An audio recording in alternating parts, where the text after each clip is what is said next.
بسم اللہ الرحمن الرحیم۔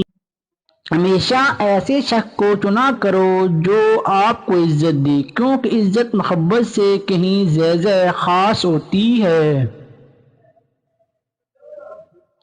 لوگ یہ نہیں جانتے کہ قیامت والے دن ان کے ساتھ کیا ہوگا، لیکن یہ ضرور جانتے ہیں کہ دوسروں کے ساتھ کیا ہوگا۔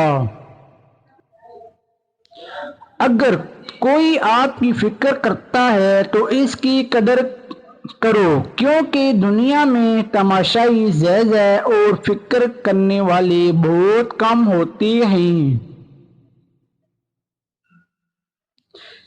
کسی کا دل توڑ کر معافی مانگنا تو بہت آسان ہے، لیکن اپنا دل ٹوٹ جائے تو کسی کو معاف کرنا بہت مشکل ہے۔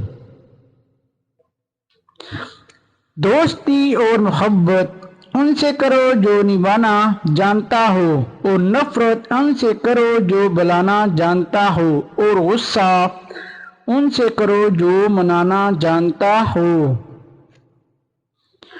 بیوی سے جمع کرنے کے بعد کمزوری ہونے لگے تو یہ 3 چیزیں کھا لیا کرو۔ نمبر 1 کھجور، نمبر 2 دودھ اور نمبر 3 انجیر۔